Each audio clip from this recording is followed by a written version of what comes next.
Vamos revisar esse artigo. Current limiting control with enhanced dynamics of grid forming converters during fault conditions. É um artigo de 2020, publicado em um journal da I3E. Começando aqui pela introdução, ele apresenta essa pesquisa como algo relacionado à limitação de corrente em inversores grid forming. E também ele já justifica um pouco, dizendo aqui que as pesquisas usualmente focam em grid forming control during normal operating conditions, sem considerar uma questão fundamental que seria durante as faltas e também a distinção que existe, fundamental distinction between grid forming converter and synchronous machine. Ele comenta isso porque a maioria dos artigos tenta vender a ideia do grid forming como algo similar às máquinas síncronas. E nós sabemos que a máquina síncrona tem uma capacidade de curto-circuito, uma capacidade de corrente bem mais alta que um inversor normalmente possui. Portanto, é fundamental essa questão da limitação de corrente no inversor operando no grid forming, assim como acontece no grid following. E ele argumenta aqui que não é bem descrito na literatura disponível até então as soluções para isso. É claro que aqui ele quer vender a ideia dele do artigo que faz parte da publicação. A introdução vai apresentar o tema, vai colocar alguns tópicos em relação a short circuit current injection. E daí ele fala que ele usa os termos em PU, per unit. Ele vai citar as referências, vai falar aqui que geralmente os inversores grid-tied são controlados como grid following e possuem uma unidade de sincronismo que pode ser um PLL, filtro de Kalman, phase locked loop, FLL. Existem muitas possibilidades aqui para fazer esse sincronismo. Também ele vai entrar no assunto da rede ser fraca, o forte, stiff or weak grid, forte ou fraca, vai fazer todo esse preâmbulo. Depois ele vai colocar essa figura aqui, que é uma ideia geral de como que o grid forming opera quando conectado à rede, resumindo a fonte de energia sendo representada por uma fonte de tensão VDC, o inversor, filtro LCL entre o inversor e a rede. Vai mostrar aqui o ponto de conexão, onde se mede tensão, corrente, e aqui à direita o modelinho da rede, que normalmente tem uma indutância e uma resistência, e em muitos casos a resistência ela pode ser suprimida porque o que predomina é a indutância. O controle, que utiliza tensão corrente, e os parâmetros setados. Nesse caso dele aqui, o que é definido como referência para o controlador é frequência e tensão. Bom, seguindo, vamos ver a estrutura que ele utiliza aqui no artigo. Essa estrutura ela é um pouco diferente do comum, porque a estrutura comum de grid forming que nós utilizamos, pelo menos academicamente, como ponto de partida, é com um drup para o controle de potência ativa e frequência, a potência ativa relacionada com frequência e a potência reativa relacionada com a tensão.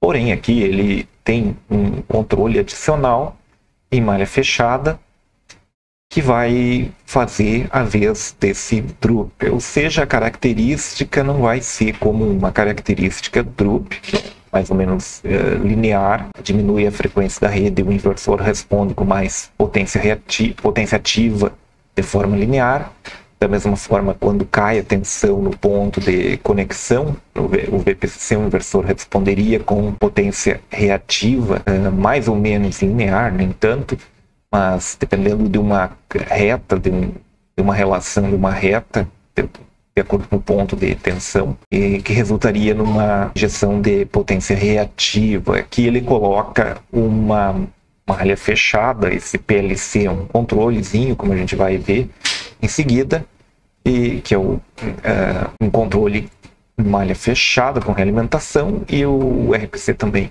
é um controle para o reativo em malha fechada com realimentação.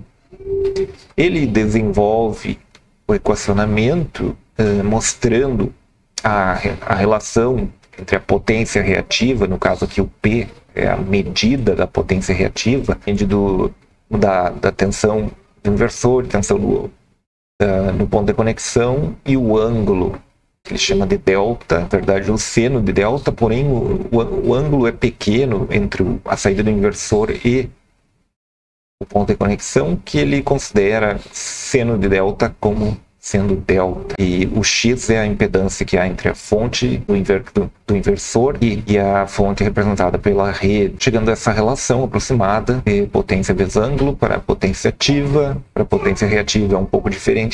Aqui nessas equações ele mostra a relação entre o erro de frequência, que é multiplicado por dP, que é um fator de Drup para potência ativa, e o erro de tensão entre o V asterisco, que é a tensão desejada para o ponto de conexão, menos o módulo da tensão no ponto de conexão.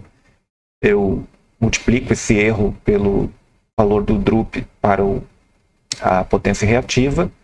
Eu tenho PSQS, que são set points, no meu caso. No caso, se eu tenho operação no modo, como é que eu vou chamar? Se a frequência está nominal, a tensão está nominal, eu teria zero injeção de potência ativa e reativa. Eu posso ter um fator aqui, um deslocamento da reta do Drup, que é esse ganho PSQS, para injetar potência ativa ou reativa, ou no caso absorver potência reativa da rede. E claro, também posso absorver potência ativa para carregar baterias, se for o caso de um inversor que tem banco de baterias. Ele desenvolve o conceito porque ele implementa o conceito de virtual admittance. Então ele dá as equações para a admitância virtual. A gente vai explorar um pouco esse desenho aqui, que é a implementação do inversor. Eu trouxe a figura para cá para a gente explorar um pouco ela, Eu trouxe a figura aqui para o Paint para a gente explorar um pouco essa figura e revisar o conceito do inversor grid form. E nessa configuração aqui, eu tenho um inversor aqui à direita, a última parte. Ele vai passar por um filtro LCL e vai conectar a rede. Aqui do lado eu vou ter a rede elétrica. Embora eu estou utilizando um diagrama unifilar para representar, o mesmo conceito válido para o caso do trifásico, que na verdade é o caso do artigo. E do lado da rede eu tenho o controle de corrente, que opera do mesmo jeito que o inversor grid following. Eu vou ter um set point para esse controlador de corrente. Porém, lembrem que o inversor grid form, ele tem a característica de ser uma fonte de tensão. É uma fonte de tensão conectada através de uma impedância, que geralmente vai ser um RL, ou no caso um LCL aqui, vai ser conectado à rede elétrica. Então, eu preciso definir o valor dessa tensão, que é a tensão do grid forming. E vocês vejam que aqui eu tenho um controlador de corrente. Como eu faço para definir o E? O E está aqui. O E ele vem tipicamente de uma característica chamada Drup, que é a relação entre potência ativa e frequência e potência reativa e tensão. Nessa implementação do artigo, ele utilizou o erro de frequência. Isso aqui não é um método muito comum para definir a potência ativa. Então a gente pode deixar isso aqui um pouco de lado, desconsiderar essa parte. Vamos supor que eu tenha referência de potência ativa. aqui, o P asterisco, eu subtraio da potência ativa que eu meço, esse P aqui é a potência ativa medida lá no ponto de conexão, e a partir daí eu multiplico por aquele ganho que a gente viu antes, a característica do drup lá no caso era um ganho dP. Posso multiplicar por dP e depois somar aqui, ou subtrair, no caso, somar com a minha frequência nominal e vai se tornar o valor o ganho aqui para o VCO. Esse VCO, ele é basicamente um integrador, 1 sobre S. Porém, ele está multiplicando a frequência, então ele vai virar 1 sobre S vezes ômega G. Esse é o VCO. E esse ômega G é o que entra aqui, que é o ômega definido pelo drup. E o que acontece se a potência P, que é a potência medida, cair, ela é negativa aqui nesse ponto, ela vai diminuindo o valor de delta ômega. O que acontece aqui? Diminui essa frequência aqui nesse ponto, ó. Ela vai ficando valor negativo menor. Então o valor que vem daqui do P, como ele está negativado, e se ele cai, ele fica menor, eu somo algo menor, a frequência aqui, o ômega, ela aumenta. E aumentando a frequência do inversor é equivalente a aumentar a velocidade do gerador síncrono. Ou seja, aumentar a frequência de geração, que vai causar um aumento de potência ativa aqui no meu PCC, meu ponto de conexão, que é o ponto de medição que vai ser realimentado aqui no P. E isso vai aumentar esse valor negativo, e daí vai multiplicar pelo drup, e daí aumentando esse valor negativo aqui, que é somado aqui, ele vai puxar para baixo, vamos dizer, a frequência nominal, e vai diminuir a frequência aqui, que vai fazer, por sua vez, com que a potência ativa que esse sistema entregue lá no ponto de conexão diminua. Esse é o equilíbrio do gridform. E a gente tem a outra malha aqui na parte de baixo, que eu também vou abstrair essa parte aqui da parte de controle de tensão. Eu vou supor que eu tenho a potência medida Q, lá do ponto de conexão, e eu vou supor que eu tenho uma potência de referência, que pode ser 0, e funciona do mesmo jeito. Esse Q ele vai multiplicar pelo dQ, que a gente viu antes lá no artigo, e esse dQ multiplicando esse Q, ele vai ser adicionado com a minha tensão E asterisco, que é a tensão de referência para o ponto de conexão. Isso vai gerar a tensão E do meu inversor, que junto com o ângulo resultante desse VCO. Esse VCO, sendo o integrador, normalmente ele é limitado entre 0 e 2π, a característica dele é uma onda dente de serra, que vai ser o ângulo para essa tensão. Então a gente vai ter um ângulo, uma tensão E com um ângulo dado por esse VCO, de acordo com a frequência ômega, que vai gerar essa tensão E minúsculo aqui, que é a tensão do gridform, tensão interna. Porém, como a gente viu antes, nós temos um controle de corrente. Como é que eu gero a referência de corrente a partir dessa tensão interna do drup aqui do gridform? Eu simplesmente pego o valor dessa tensão E e subtraio da tensão do ponto de conexão. Essa tensão VPCC é a tensão que vem aqui, VPCC aqui no ponto de conexão. E quando a tensão E do inversor é igual à do ponto de conexão, resulta em 0 e vai passar 0 de referência para o meu controle de corrente. Quando há um erro de tensão, esse valor é diferente de 0, eu divido ele pela minha admitância virtual. Então vai ser esse ΔV, que é o E menos VPCC, vai ser E menos VPCC, dividido pela admitância virtual, que geralmente é desse jeito. É uma indutância mais uma resistência. E isso vai gerar a referência de corrente, I asterisco. De modo que, esse I asterisco é aqui, de modo que, se a tensão do ponto de conexão cair, o EVPCC ficar menor que o E, a minha referência aqui é positiva, dividida por essa admitância virtual, vai gerar uma corrente, vamos dizer assim, positiva, uma referência para injetar corrente na rede, e se a tensão do ponto de conexão ficar maior que o E, vai ser o contrário. Ele vai absorver Lembrando que aqui, falando em termos de amplitude de tensão, se a tensão no ponto de conexão aumenta em relação à minha tensão E do grid forming, esse negativo aqui significa que o inversor vai absorver reativos para diminuir a tensão no ponto de conexão. Ao passo que se o VPCC cai, essa diferença fica positiva e o inversor vai injetar potência reativa como forma de aumentar a tensão no ponto de conexão. E tudo isso também ele está sincronizado pela frequência ômega, que vai virar o ângulo dessa tensão E aqui do grid forming. Ok? Essa é a explicação simplificada de como esse sistema funciona. Lembrando que nesse artigo ele utiliza PLC e o RPC como controladores e não simplesmente como um drup, TQ e DP, que são ganhos.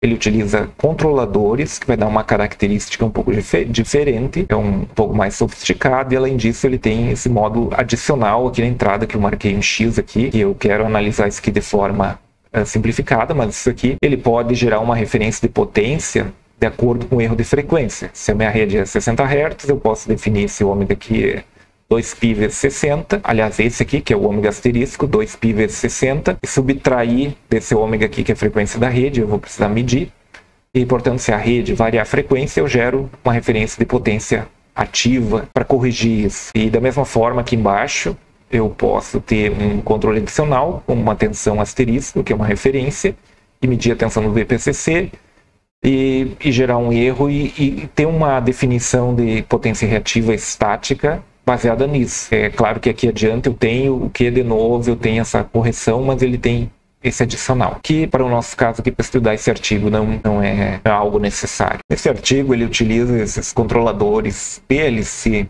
e RPC, que são uma espécie de sofisticação, indo além um pouco do ganho de drup para a potência ativa e reativa.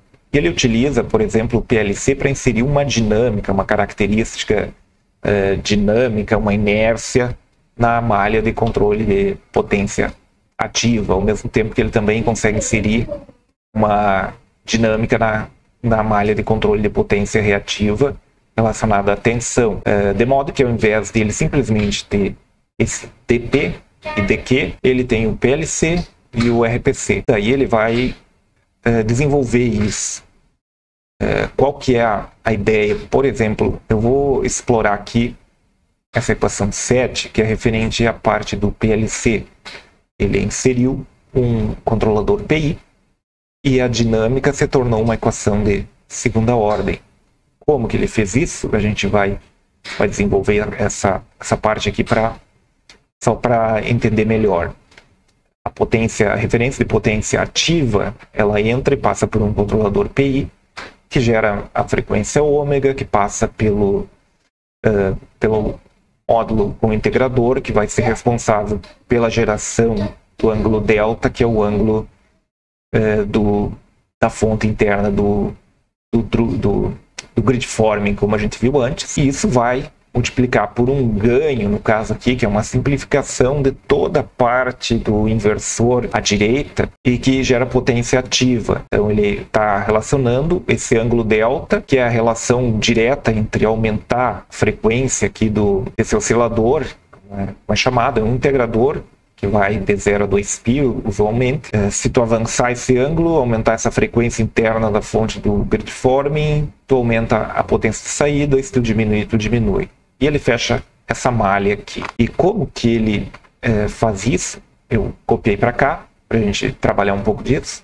Esse PLC é esse circuito aqui mostrado à direita. Como isso aqui é uma malha fechada, escrever que a potência de referência dividido pela potência medida vai ser igual àquela parte da equação do PI. Esse GPI ele é dado por Kp mais Ki sobre S vezes, aqui a gente vai considerar ômega sobre S, essa equação aqui, porque vai ser o ômega mais esse delta ômega vai virar um ganho aqui. Vamos chamar isso aqui de ômega. Vamos ver, então, ômega sobre S, que é esse integrador, dividido por 1 mais esse ganho aí. 1 mais Kp mais KI sobre S vezes ômega sobre S. A gente pode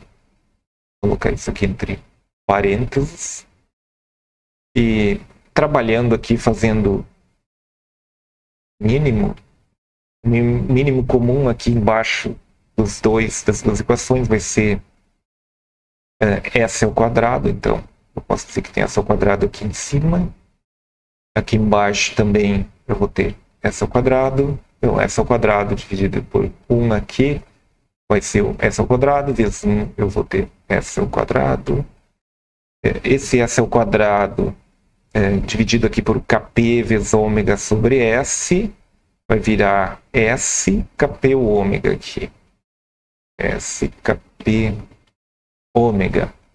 E S ao quadrado por S ao quadrado, e daí multiplica KI ômega em cima, aqui em cima. KI ômega. Na parte do numerador, S ao quadrado daqui dividido por... Aqui eu tenho basicamente 1, multiplicando ômega sobre S, então fica S vezes Kp ômega, aqui em cima, S Kp ômega, e S ao quadrado dividido aqui por KI sobre S vezes ômega sobre S, que dá S ao quadrado no denominador, fica 1 vezes KI ômega, então fica mais KI ômega. Aí eu corto esses denominadores e a minha equação dinâmica para aquela malha fechada ela vai se tornar SKP ômega mais KI ômega dividido por S ao quadrado mais SKP ômega mais KI ômega. Vejam que isso aqui é uma equação típica de segunda ordem. SKP ômega mais KI ômega no numerador, S ao quadrado mais SKP ômega mais KI ômega no numerador, de modo que eu tenho margem de como ajustar o comportamento dinâmico desse sistema em malha fechada, ou seja, a relação entre a potência de referência e a potência medida, através dos ganhos KI e KP aqui do controlador PI. É isso que ele mostra no artigo. Ele faz um desenvolvimento similar aqui para essa parte aqui de potência reativa. E ele mostra que isso aqui ajusta o comportamento dinâmico do grid forming através disso aqui. Lembrando que isso aqui normalmente, uma implementação simples, isso aqui é apenas um ganho, o TP, e aqui geralmente é apenas um ganho de drup de DQ, e nesse caso ele utilizou uma malha fechada. Aqui tem no artigo o desenvolvimento da parte das equações para a potência reativa, seguindo a mesma lógica, que é essa parte aqui do desenho. Depois ele continua, e aqui ele faz, ainda para essa parte do reativo, ele utiliza a indutância aqui, nesse termo aqui 2L, que é a indutância equivalente, que é a soma das indutâncias virtual mais indutância do inversor do filtro LCL, e ele utiliza aqui na equação. Seguindo o desenvolvimento do artigo, ele vai apresentar control issues, que são os problemas se você não limitar a corrente desse conversor grid forming quando conectado à rede. Ele mostra nessa captura, no momento que a tensão cai no ponto de conexão, a corrente aumenta bastante. A tensão no ponto de conexão fica muito diferente da tensão interna do grid forming, a tensão E, e isso resulta em uma corrente muito alta, acima do que o inversor normalmente pode suportar. Por exemplo, aqui o IQ, que seria a corrente, o reativo, ele foi para menos 6 PU, que com certeza danificaria o inversor. E é inadmissível, a corrente no ponto de conexão foi para mais de 5 PU, devido a uma queda aqui de, sei lá, 50% aqui na tensão no ponto de conexão. E daí ele discorre sobre isso.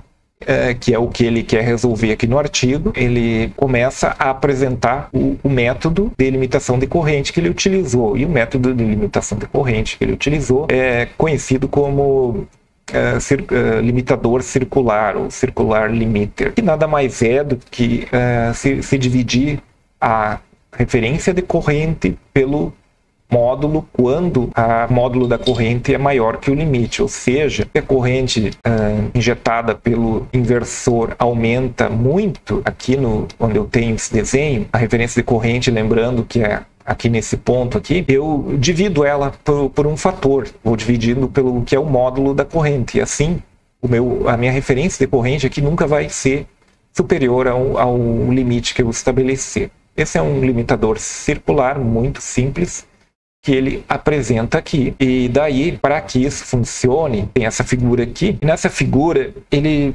define algo também específico para o caso de falta. Primeiro, essa parte aqui, inferior direita, ele detecta a falta com base na referência de potência e numa referência que ele chama P-drup, P*drup. E o que é esse P*drup? São as referências geradas aqui nesse módulo. Esse módulo aqui, ele utiliza as equações 16 e 17, que nós vamos ver aqui. Essas equações 16 e 17, elas definem a referência de potência reativa e ativa com base na tensão do ponto de conexão. Se a tensão do ponto de conexão está acima de 0,9 PU, ou seja, a tensão está praticamente normal, a referência é aquela que a gente viu antes, o que é asterisco normal. Quando a tensão cai, ele muda essa referência, porque quando a tensão cai no ponto de conexão, você não consegue mais entregar potência ativa e reativa nominal. E daí ele diminui a referência aqui, com base nessa equação. E daí é claro que essas referências, Q asterisco e P asterisco, elas vão ser diferentes daquelas que a gente viu antes lá, que são geradas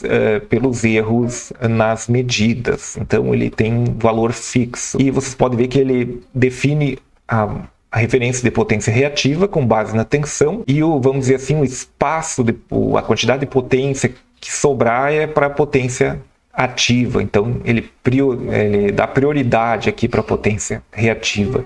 E se sobrar algum espaço que o inversor consiga injetar ainda potência, ele utiliza para potência ativa durante a falta. E é isso que acontece aqui. Essa equação ela está sempre rodando. Quando o inversor entra em falta, essas referências P e Q aqui elas vão ser menores do que essas aqui. E daí esse erro aqui vai aumentar. E ele utiliza esse PDIF aqui em torno de 5% do valor de potência nominal. Então esse erro vai ser maior do que esse PDIF, de modo que vai ativar o modo de falta. E quando ativou o modo de falta, ele não utiliza mais essas referências, ele utiliza essas referências específicas aqui para P asterisco e Q asterisco. E o resto do circuito continua sendo o mesmo, funcionando com referências de potência ativa e reativa menores e com amplitude de acordo com a tensão VPCC que ele utiliza aqui nessa equação 16 e 17. É isso que ele propõe e, além disso, utiliza o limitador circular aqui junto com a admitância virtual, que é onde gera as referências de corrente em alfa beta, para fazer com que a corrente seja limitada no ponto de conexão. Além disso, ele também utiliza uma técnica de dumping para sair da falta. Ele mostra resultados sem esse dumping dinâmico, que ele apresenta aqui na figura 10, que é acrescentar um valor na resistência virtual. E fazendo isso, ele amortece. Então, coloca um dumping para diminuir essa oscilação de retorno, de saída, quando a tensão da rede volta. Ele explica essa técnica aqui que ele propõe, ele dá os porcentos de overshoot que se consegue sem o dumping e acrescentando o dumping, a diminuição que ele mostra aqui na figura 11, pode ver comparada com a figura anterior, que é a figura 9, tem uma grande oscilação nas correntes aqui, e inclusive na frequência, quando sai da falta, quando a tensão da rede volta.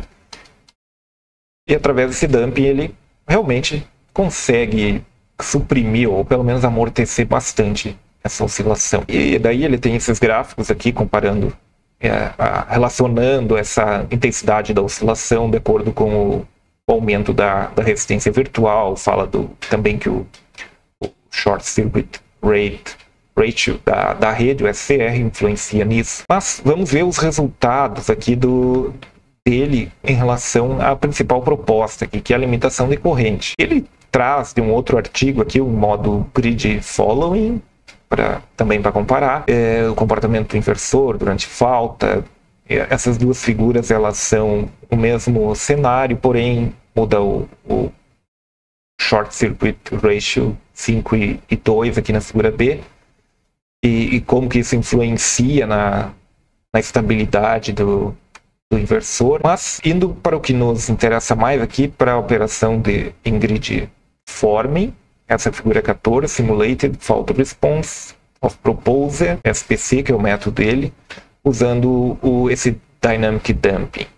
Durante uma falta, onde a tensão cai a 0.3 PU. E daí ele fala que usou a estrutura de controle da figura 8, que a gente revisou anteriormente, e também ele simula em dois cenários, com SR5 e 2. E a gente pode perceber que, mesmo com a queda de tensão no VPCC, aqui o último plot, caiu para 0.3 PU, a corrente ela se comportou bem, ela ficou limitada dentro de 1.2, vamos dizer assim, não passou disso, tanto dá para dizer que o método dele funciona para limitação de corrente, em ambos os casos, com um SR maior de 5 e 2 aqui, onde normalmente a estabilidade começa a ficar mais complicada, os resultados são bons, ok? Aí ele vem com resultados experimentais, que são coerentes com os resultados de simulação, quando se tem o afundamento de tensão da rede, a falta, a corrente ela se comporta de forma limitada, que é o caso esperado aqui. Ele também demonstra aqui que sem o dumping tem mais oscilação aqui por essas figuras de corrente, e colocando o Dynamic Damping fica amortecido esse retorno da falta. De um modo geral, esse artigo está muito bem escrito. Ele faz uma proposta de um sistema para grid forming para limitar a corrente. Ele desenvolve a ideia, ele cita boas referências, consegue mostrar resultados de simulação que são bons, consegue mostrar experimentais que também são bons e são coerentes, de forma que ele fecha de uma forma ok. Isso é o que o artigo mostrou em linhas gerais. Agora eu quero comentar um pouco a minha visão. Qual é o problema que tem aqui nesse artigo, que eu diria que faria com que, desse jeito que está aqui, essa proposta ela não poderia ser implementada em um inversor para uso, vamos chamar assim, para uso comercial. Se vocês prestarem atenção nesses resultados, dá para perceber claramente que tem um problema aqui. Quando entra na falta, fica visível aqui na figura que há uma variação na frequência da corrente, obviamente vai ter da tensão também. E daí depois, quando volta da falta, tem essa bagunça aqui, momentânea nas formas de onda da corrente. E, notoriamente, também tem essa corrente ID negativa aqui, que vai corresponder a uma potência ativa negativa do inversor. Tanto aqui sem o dumping, quanto aqui com o dumping continua o mesmo padrão, porque esse problema não está relacionado exatamente com esse dano. O que isso significa? Isso aqui quer dizer que o inversor perdeu sincronismo com a rede durante a falta, durante o afundamento. Dá para ver claramente aqui, por essa figura, pela forma de onda da corrente, que a frequência mudou. E aqui, quando a rede volta ao normal, a corrente fica bagunçada e leva, sei lá, 30, 40 milissegundos aqui para voltar ao padrão normal. E durante esse ponto aqui, a potência ativa ela fica negativa. Por quê? E por que que ele está perdendo sincronismo com a rede? A gente pode verificar isso facilmente, embora eu entenda que a solução disso é complexa. Isso acontece na maioria dos artigos, e a resposta a gente pode começar por aqui e entender ela por aqui. Ele tem esse controle PLC e RPC que a gente revisou agora há pouco, e durante a falta ele apenas modifica a referência de potência ativa e reativa, o que está certo, porque na falta, se a tensão caiu a 0,3 PU, eu não vou conseguir injetar um PU, eu vou estar bem mais limitado. Porém, esse controle ele continua igual e, ao mesmo tempo, durante a falta, lembram que ele usou o limitador de corrente circular aqui?